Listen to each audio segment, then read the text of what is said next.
है गणगौर की दूसरी कथा। होली के थोड़े दिन पहले की बात है कि पार्वती जी ने शिवजी से कहा, शिवजी गणगौर आने वाली है, यदि आप कहें तो मैं थोड़े दिन पीहर चली जाऊं और भाभीियों और सहेलियों के साथ गणगौर पूज लूं।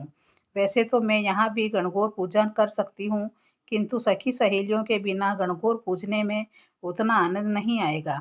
शिवजी ने कहा, जैसी तुम्हारी इच्छा, चली जाओ, किंतु बिना गहने कपड़े पीहर में भी लड़की की इज्जत नहीं होती। शिवजी ने उन्हें पेटी भरे भारी भारी बेस और डिब्बे भरे गहने दिए। पहन ओढ़कर पार्वती जी पीहर गई तो उन सबके ठाठ को देखकर ही दौड़ दौड़ कर आओ भगत करने लगे। भाभियां झुक झुक कर पैर लगने लगी। सखी सहेलियां और भाभियों के साथ गणगौर की पूजा करते, खूब गीत गाते, गौर बिंदोरे देते, जेले लाते दिन झटपट बीत गए और तीज आ पहुंची। सब भाभियों ने उद्यापन की सारी सामग्री एक एक करके इकट्ठी कर ली। पार्वती जी ने तो अब तक कुछ भी नहीं मंगाया था। तीज को सुबह सवेरे शिवजी पार्वती जी को लेने आ पहुंचे और कुएं की पाल पर बैठकर भांग पीने लगे। राजा को पता लगा कि शिवजी आए हैं। पार्वती को देखकर वो लोग जान चुके थे इनके पास पैसे की कोई कमी नहीं है। उन्होंने शिवजी को आदर से महल में बुलवाया और 36 तैयारी 32 व्यंजन बनवाए। पार्वती जी ने शिवजी से कहा, शिवजी मेरी तो उद्यापन की कोई तैयारी ही नहीं है, मैं उद्यापन कैसे करूं?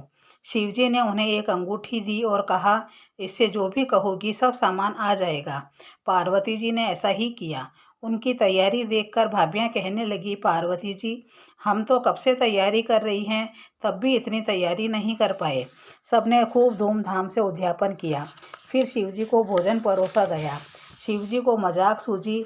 उन्होंने सोचा, यदि मैं सारा भोजन खा जाऊं तो पार्वती जी क्या खाएंगी। उन्होंने ऐसा ही किया, सारा खाना खा लिया। माँ ने कहा, बेटा पार्वती कुछ ही देर में खाना और बन जाएगा, किंतु उधर शिवजी ने जाने की जल्दी मचा रखी थी। पार्वती जी ने कहा, पेट की बेटी तो कुछ भी खा सकती है, जो भी हो वही दे दो। छीके पर एक बथुए की पिंडी पड़ी थी और एक जली हुई सी रोटी थी, वही खाकर पार्वती जी रवाना हो गई। चलते चलते शिवजी व पार्वती जी विश्राम करने को एक बाग में ठहरे। पार्वती जी लेटकर आराम कर रही थी। थकान के कारण उन्हें नींद आ गई।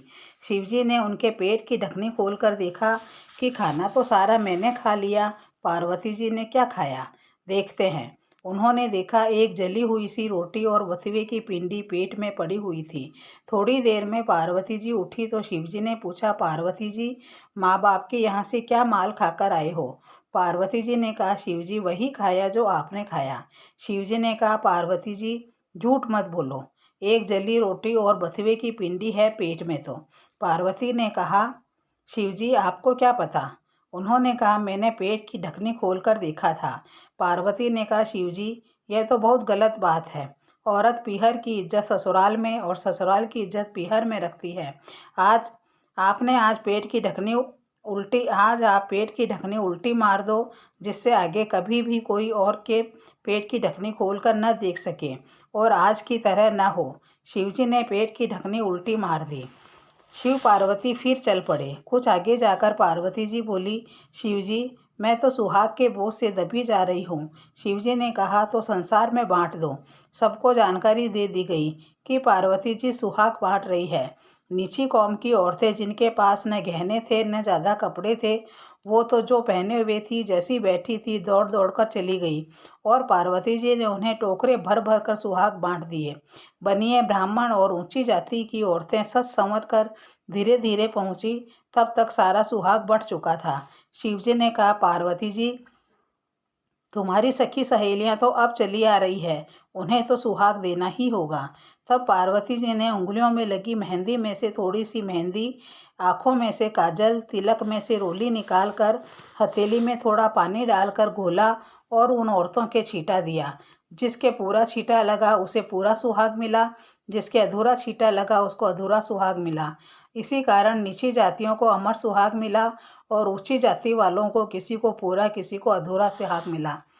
इसके बाद गणेश जी की कहानी कहनी चाहिए और गणेश जी की कहानी और कहनी चाहिए जिससे 4 हो जाए, और बाद में पूजा के बाद हलवे पर रुपए रखकर बायना निकालना चाहिए।